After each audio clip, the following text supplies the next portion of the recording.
3, 2, 1, teď. Dobrý den, milí diváci. Vítám vás u nového dílu Hujercastu. Dovolte mi přivítat moderátora Tomáše Hudrycha.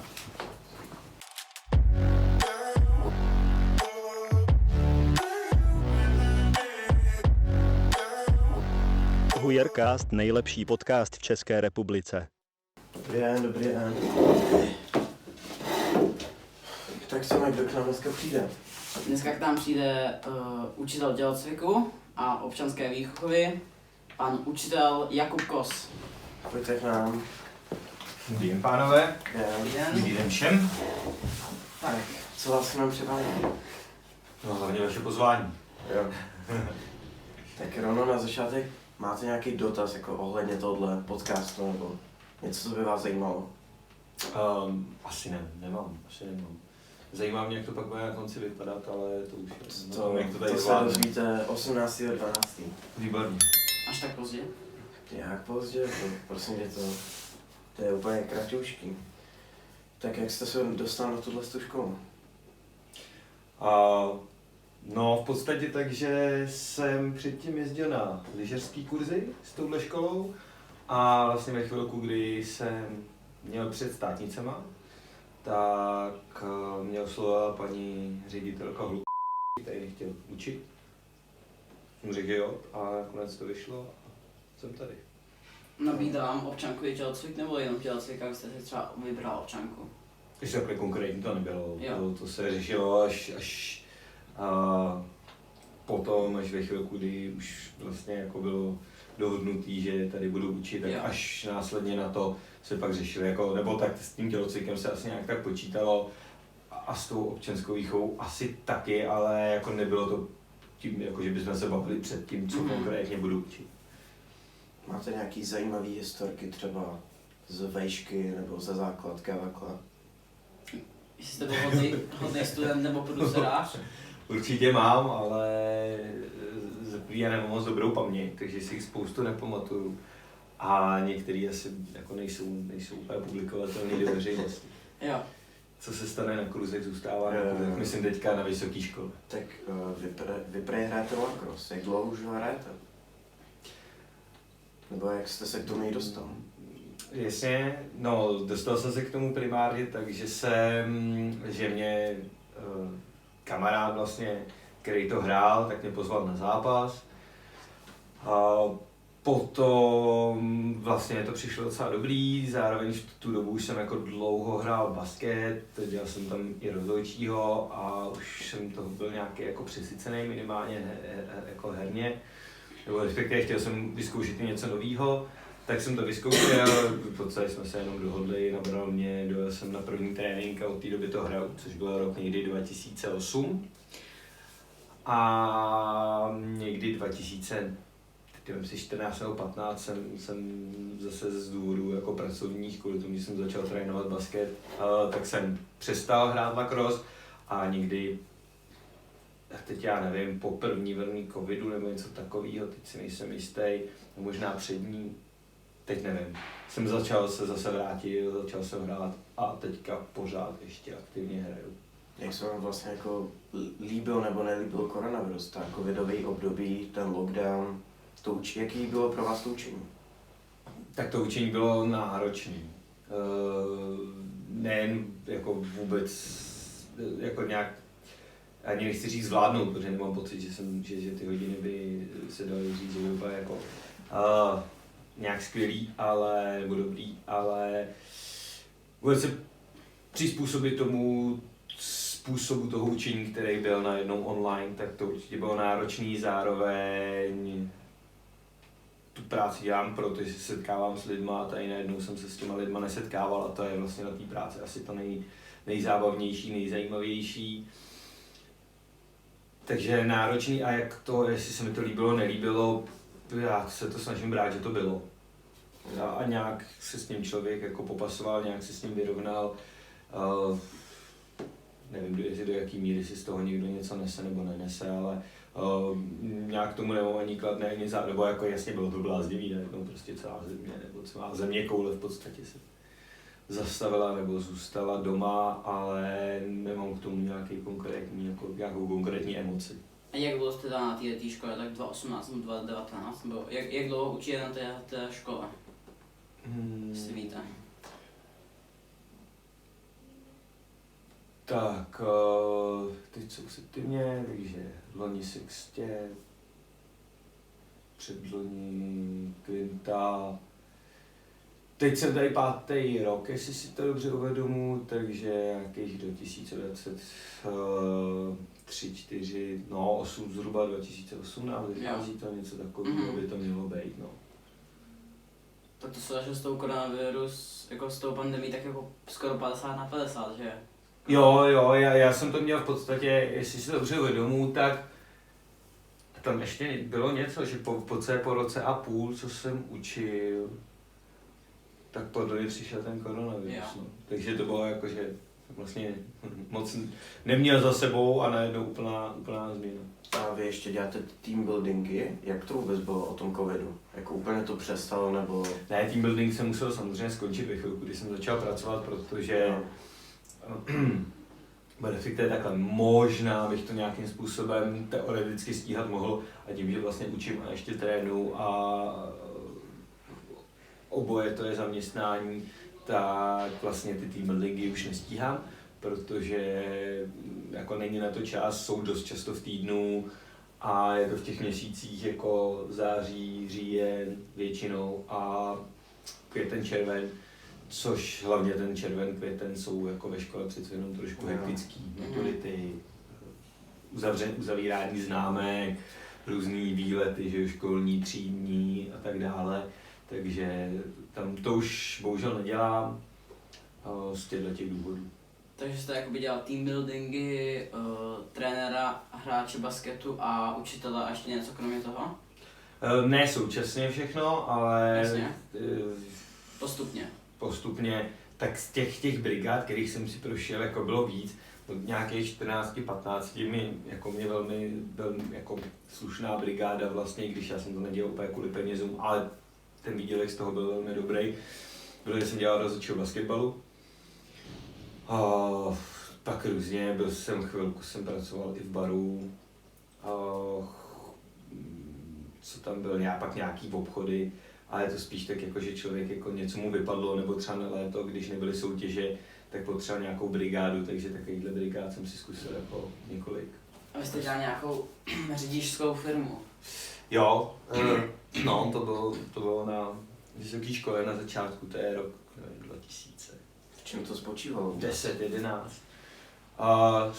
Spočívalo to v tom, že jsme vlastně doprovázeli kamiony, většinou který vezli produkty od Apple nebo Intelu, což znamená většinou drahé věci. A dohlíželi jsme na to, aby ty ani ne, aby nepřepadly, ale spíš to byla taková jako ne klička, ani to bylo normální, se to dělá jako v jiných případech, ale vlastně na zlevnění pojištění, to znamená, ten kamion stál strašně moc, když se to strašně moc pojišťovalo, když mu tomu řekli, jo, hele, tady prostě máme naší službu, která to hlídá, tak mi řekli, jo, fajn, tak tady máte 30% slevu. Takže jste vlastně dělal pro pojišťovnu.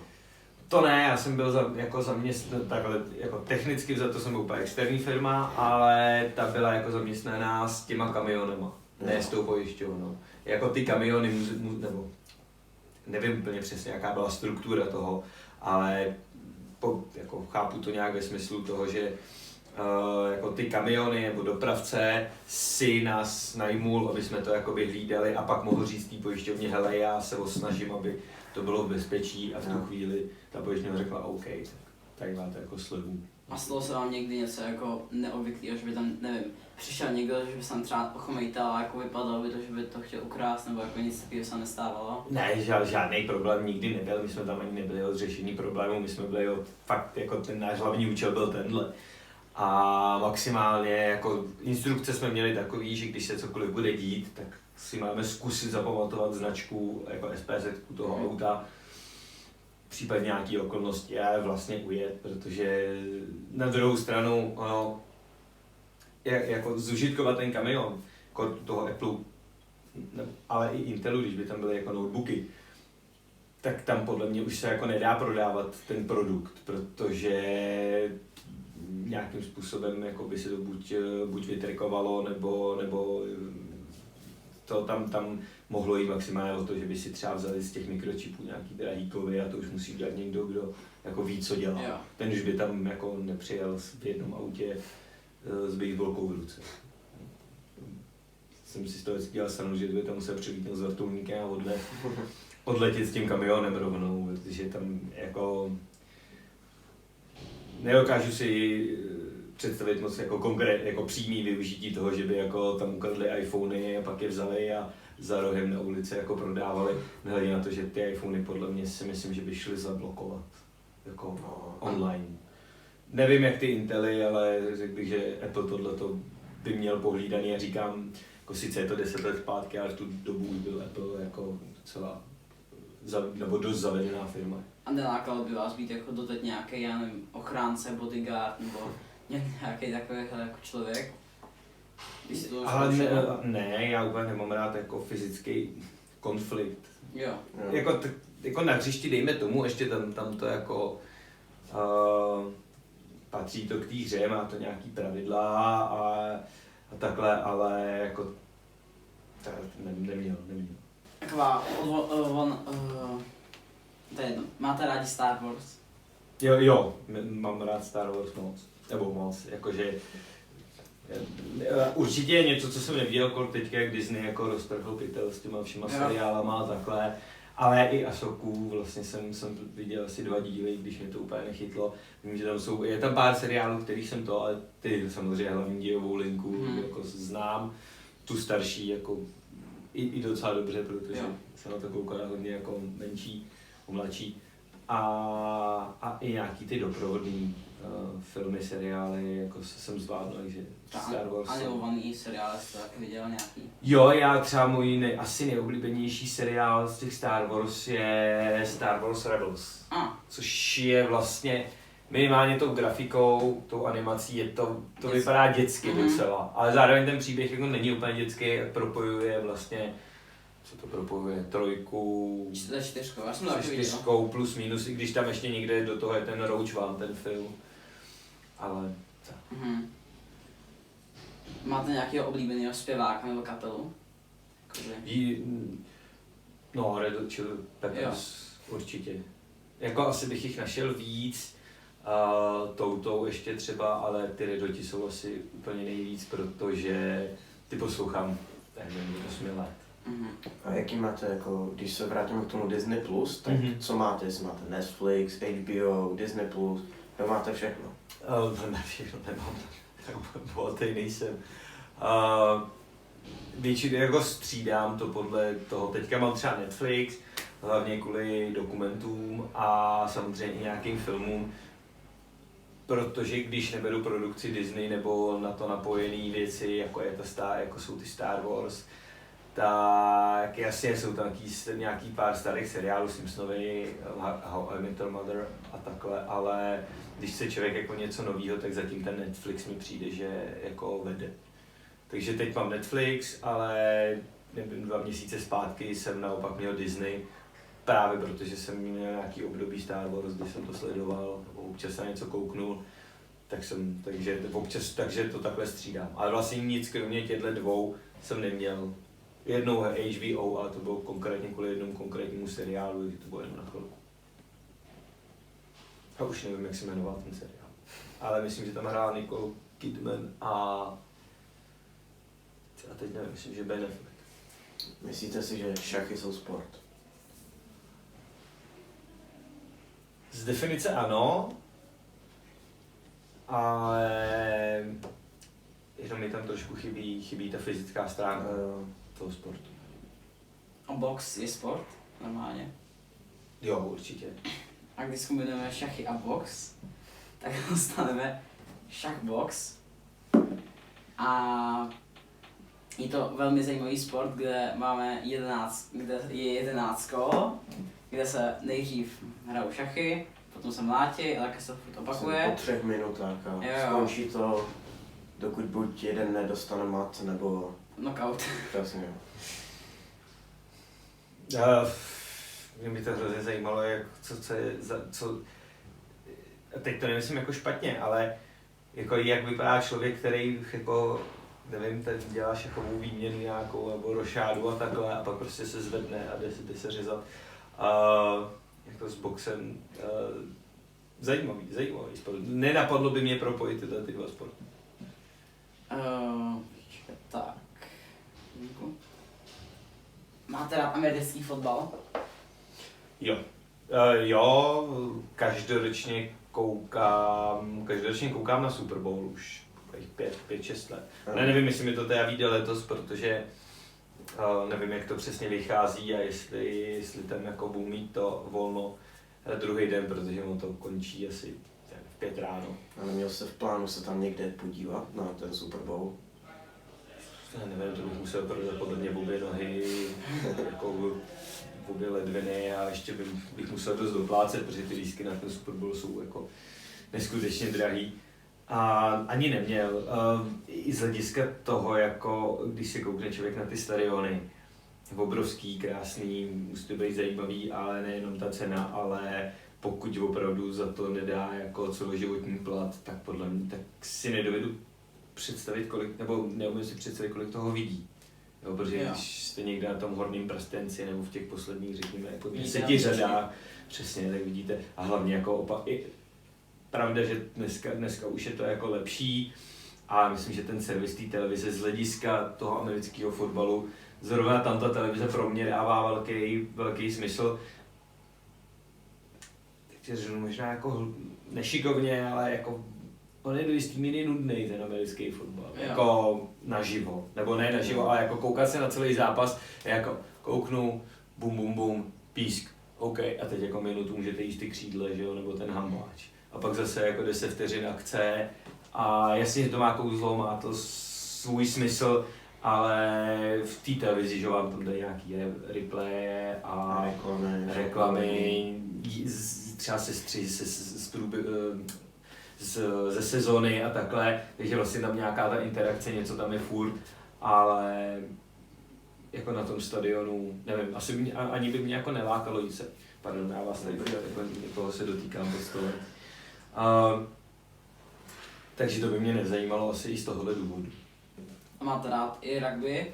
Anebo ne, i rugby miluju. To je jako velmi respektuju rugby a americký fotbal je fajn. Jakože jako občas, jednou za čas na ten Super Bowl se člověk koupí, protože prostě utkání nejlepších týmů. Ale že jako na to rugby, teďka jak bylo mistrovství světa, tak jsem odkoukal podle mě téměř všechny zápasy. No ještě k tomu americkému fotbalu, tak v Americe mají sice americký fotbal, to je logický, ale mají tam taky celkem rozšířený americký fotbal na jednokolce, kde jedou na betonové ploše, prostě šlapou a u toho hrajou americký fotbal. Nevím, jak to funguje, ale zajímalo by mě, že prostě jeden má míč a další se po něm rozjedou. No, to musí být zase jako brutální, no. Jo, a hlavně jako když jako chytáte ten balon. Protože ono jako, když jedete na někoho, kdo má balon, tak ten ještě jako furt vlastně nevíte, jak ho trefit, tak nemůžete tak rychle. Ale jako teoreticky za to, když máte dobrý odhad na balon a letí dlouhá přihrávka, tak tam už máte čas jako nasměrovat, jako kde se střetnete. To musí být strašný. Já teda nevím, jaká rychlost se dá vyvinout na jednokolce. Já jsem to párkrát zkoušel a nikdy ne s moc velkým úspěchem. Ale jako jestli tam rozjedu třeba na 30 jako kilometrů, to už jako může být slušná rána. No to bude hodně zlomenin a konec sezóny pro nějakého hráče. Že v rugby třeba, když letí ten míč, tak jako couváš pro ten míč třeba. Nevím, jestli se dá couvat na jednokolce. Dá asi blbě, protože jako musíš to umět, musíš prostě jako u toho šachboxu, musíš umět jak box, tak šachy. Taková kombinace dvou divných věcí. Jako furt se dokážu víc představit, že bych si zkusil šachbox, než teda americký fotbal na jednokolce. Je tam ta jednokolka mi přijde jako dost zásadní prvek. Třeba taky další sport, kdybyste jel do Finska, do jedné specifické vesnice nebo města, tak se tam pořádá šampionát v nesení manželek nebo přítelkyň. A to je o tom, že si tak jako hodíš tu manželku na záda a prostě běžíš s ní třeba 20, nebo nějakých 10 kiláků, nebo 5, nebo pár kiláků prostě. A musíš překonávat různé překážky, třeba jdeš nějak chvilku vodou, musíš skákat přes něco. Když to vyhraješ, tak dostaneš tolik piva, kolik váží tvoje manželka. Přesně. A je to fakt takový jako zajímavá věc. A nemůže vážit méně než 49 kg, aby to jako Aha. dávalo nějaký smysl. Já bych asi tohle pro pivo asi neudělal. Nehledě teda na to, že úplně nevím, jestli bych jako 60-kilového člověka dokázal jako níst několik kilometrů. Už jenom tato představa je jako náročná, ale to je jako fyzický moje síly. Já jsem to jako zkoušel jednou níst kámoše a jenom ušli jsme asi 2 kilometrů, jsem nemohl. Ušli, ani běhají, to musí být úplně extrémní. Že si trénoval fyzičku už přes celý rok, hele. No. Ne, tak jako jasně, že to nějak jde, ale jako fakt představa, že jako když jdete na turu, máte na zádech 10-15 kg, tak už je to jako pustý. Teď jako 4x tolik, to, jako, a jestli to mají fakt běžet třeba 10 km, tak to je úplně nesmysl. Máte rádi surfování? Jak klasický surf jsem nikdy nezkoušel, takže nevím. Jako vypadá to zajímavě samozřejmě na videu, ale... Chtěl byste se ho zkusit? Jo, chtěl, protože by mě hrozně zajímalo, jak je to pocit. Já mám rád jako zimní sporty, obecně sport, ale jako zimní sporty taky. Jak lyže, tak snowboard. A vlastně by mě zajímalo, jako, jaký je to pocit, jak je to moc rozdílný vlastně od těchto dvou. Zároveň vím, že jako tam vlastně do jistý míry od surfařů nějakým způsobem, pokud si dobře uvědomuji, jako vzniknul skateboarding. Takže jako bylo by to zajímavý, ale vím, že to není vůbec lehký se jako umět vůbec postavit na tom surfu. Jo. Ale zkoušel jsem windsurf a ten mi teda vůbec nešel. Tak to je vlastně stejný, akorát je to bez plachty a čekáte půl hodiny na vlnu, no. No ale jako zvednout se právě na tu vlnu je jako prej dost obtížný. Já říkám, neskoušel jsem, takže soudím jenom z toho, co mi kdo řekl. Já jsem byl u moře a tam byla hromada mořských ješků. Tam právě že takhle byli na nějakém windsurfu nebo něčem takovým podobným. Myslím, že to nebyl surf a právě že spadnul přímo na ty ješky, takže byl jeden člověk celý od ješku. A taky existuje sport, v Kalifornii se to rozšířilo, je tam i šampionát, kde psi surfujou. Je to o tom, že prostě takový mini surf a to dáš pejska většinou se tam dávají čivavy, takovýhle malý psy. A prostě hodnotí si doba, jako, jak dlouho se tam ten pes udrží a tak nějaká technika, jakože co tam dělá, je to hrozně. Máme nějaké informace k tomu, jak dlouho ten pes tam vydrží, jako jestli se to počítá na jako vteřiny, desítky vteřin nebo dokonce jako na minuty? Mě by vůbec zajímalo, jak donutí ten páníček toho psa tam postavit a nechat to jako odjet. A tak to je takhle, viděl jsem videa, kde jako surfař tam má psa a ten pes se tam jako umí chovat, to si dovedu představit. Nebo to jsem jako viděl a vypadalo to teda dost autentické, a nevím, proč by tohle nikdo jako nějak deepfakeoval. Dokážu si představit, že se jako naučíte toho psa, jako sedni si tam, já tě pošlu. A jako, proč to někdo udělá soutěž? Už to trvá více jak 100 let, už to je od roku 1920. Ale jako proč ne? Taky existuje, když se bavíme o vodních sportech, hokej, který se hraje pod vodou. Kamarádka to hraje. Fakt? Bývalá spolužečka, aby byl spíš přesnější. A no, hrajou to, jmenují se nějak Narvals, Prague Narvals nebo něco takového. Co vím naposled, tak dělali v Podolí, dělají i mezinárodní turnaj v Praze. Bohužel se teďka vůbec nepamatuju, jestli je to na podzim nebo na jaře, nebo v létě.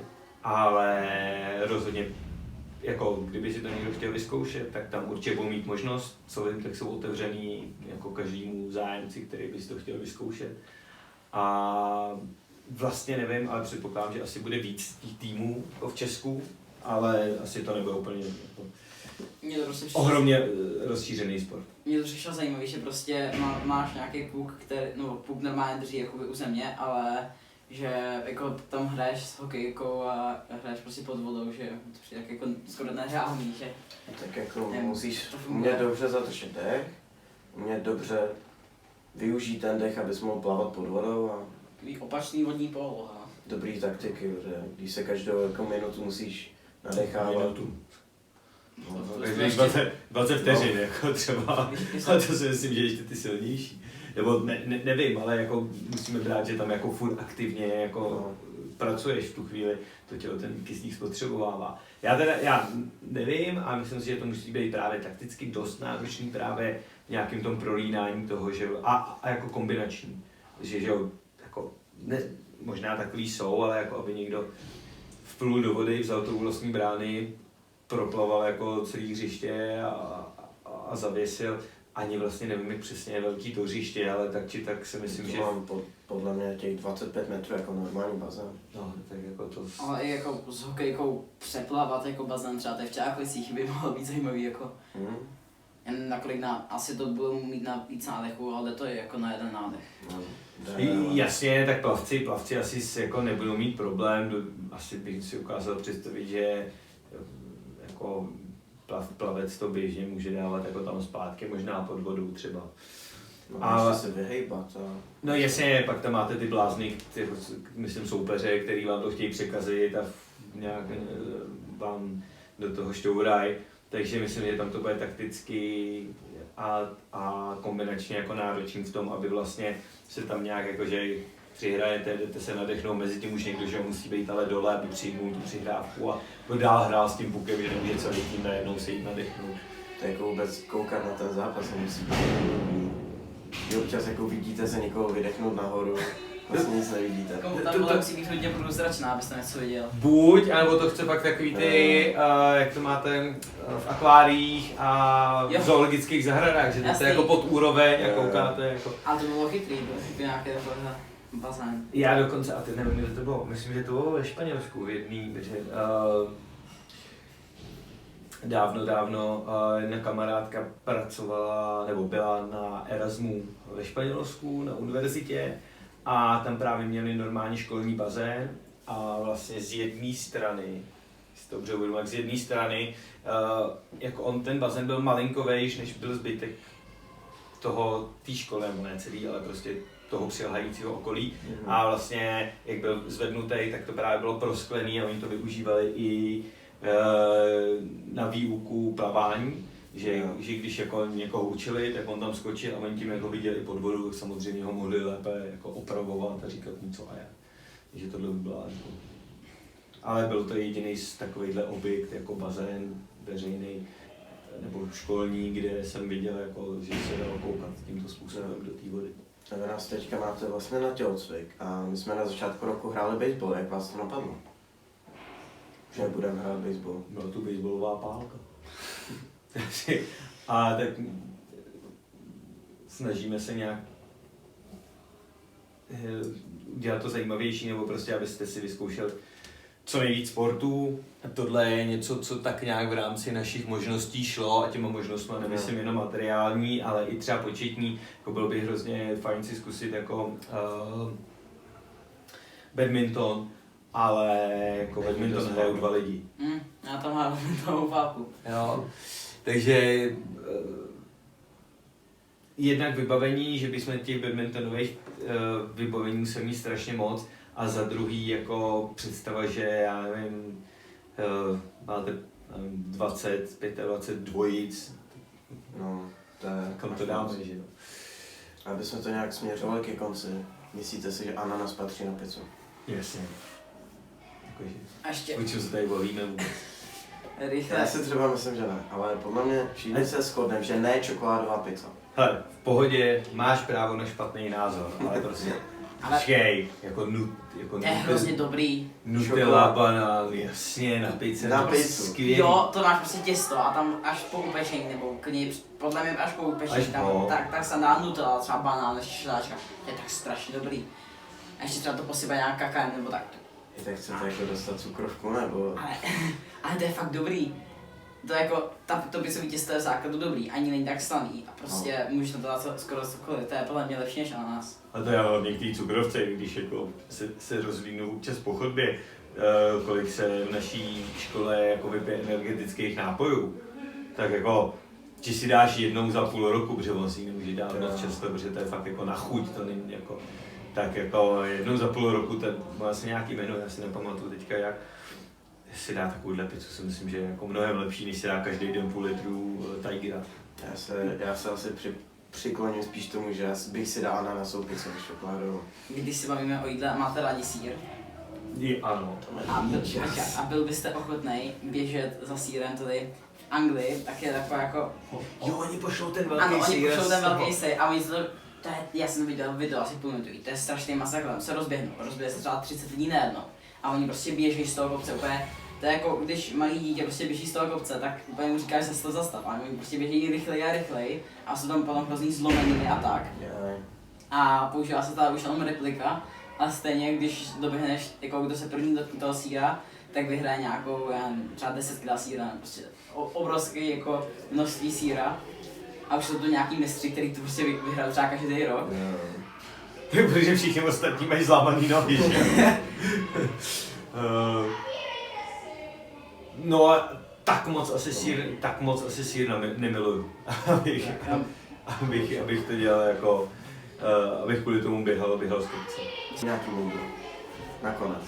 Já jich mám spoustu a říkám je tak často, že myslím, že je zbytečný, abych ho říkal tady. Tak nějaký nejlepší pro naše diváky. Můžete to zopakovat. Ne, nemám žádný moudro. Nevadí. Nemám asi co konkrétního by mě teďka jako napadlo. Tak tímto ukončujeme náš 7. díl Guercastu. Nazdar. Jo, nashledanou.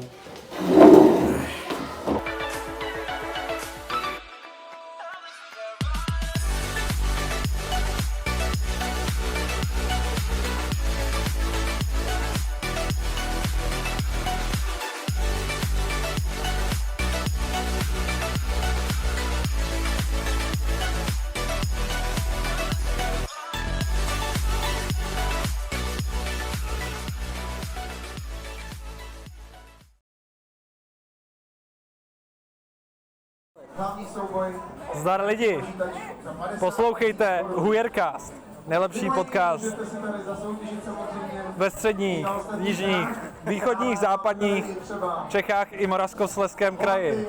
Přeji vám příjemný poslech a naslyšenou.